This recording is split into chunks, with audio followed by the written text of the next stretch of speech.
Bismillahir Rahmanir Rahim.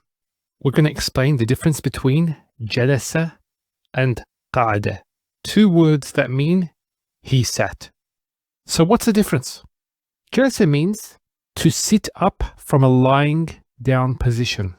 The word for standing from a lying position is qama, but we're not going to go through that. We want to go through the words that mean to sit.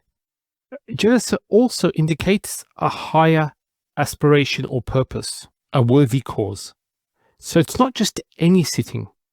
In the Quran, for example, we have يا أيها الذين آمنوا إذا قيل لكم تفسحوا في المجالس فافسحوا يفسح الله لكم.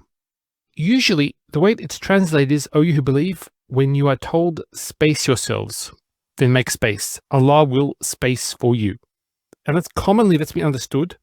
تفسحوا بمعنى توسعوا. The question though is, why wasn't توسعوا mentioned?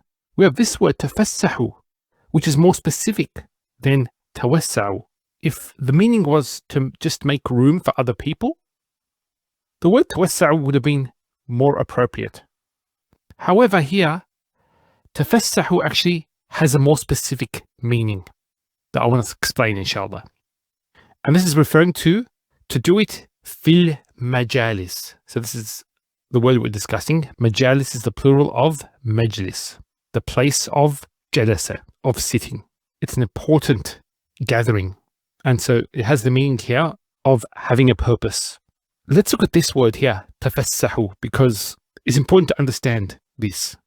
It comes from the three base letters, fasaha. Now let's look at these base letters, which have the same first two radicals. What do you notice? We have, for example, fasara.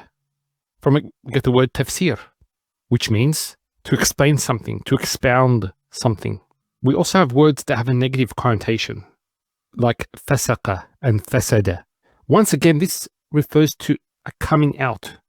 That fasaqa means to outwardly commit evil, going beyond the bounds. And that's what fasada also is. It's to do with corrupting. So you're coming out and corrupting. So notice all these base letters that have a sin and a fa in first and second radical speak about coming out and affecting other people. In the case of fasara, it means to get meaning out.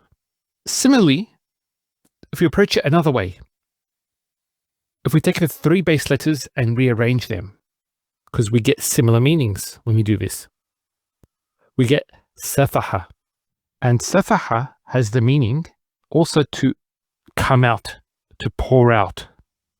And so what we understand from tafassahu, and this is something that one does over and over again, because this is actually the form 5, which has mubalagha in that its middle radical, it has a shadda. So it means that you're doing this constantly to make things public and to allow people to join and to give them a space to enter into the discourse. And there are many benefits for this. And the only time when private meetings are to be done is when there is a righteous cause. So, majalis is a gathering of a higher purpose. Qa'ada, it means to sit down after standing or to abstain from something. And it's a more permanent sitting. Now, before we look at the ayat in the Quran, Qa'ada, actually, we can rearrange these letters and get the word aqada, uqda, which is a contract, a binding contract, which is permanent. Similarly here, the sitting down here is a permanent sitting down. And what we'll find is it's used for those who have made a strong resolve not to act. So let's look at these ayat. Allah, for example, says, وَإِذْ يُرْفَعُ إِبْرَاهِيمُ الْقَوَاعِدَ مِنَ الْبَيْتِ. So the qawa'id, the foundations of the house of Allah, is called al-qawa'id, foundations. The foundations are permanent. When Bani Israel refused to fight with Musa Islam. They said, Inna hahuna qa'idun. Indeed, we are remaining right here. We're not going to budge. We're staying right here. So the word qa'idun is there. The angels recording your deeds. Their action is described here as qa'id, sitting. And here actually is mubalagha, qa'id. It's not qa'id. This in fact, it's qa'id. It's mubalagha. So it's more permanent than qa'id even. And then qa'iduna are those who don't go to battle. When there's a battle going on, they stay behind. They're known as al-qa'idun. So you see the difference there. Now, a question I have, if we look at these two command verbs, ijlis or qa'ud, notice even the way it's said, ijlis or qa'ud. The letters of qa'ada are stronger. If let's say you have a child, and if you don't, just assume you have a child, and you want that child to come in for dinner, he's playing outside and you want him to sit down on the table, would you use uq'ud or ijlis?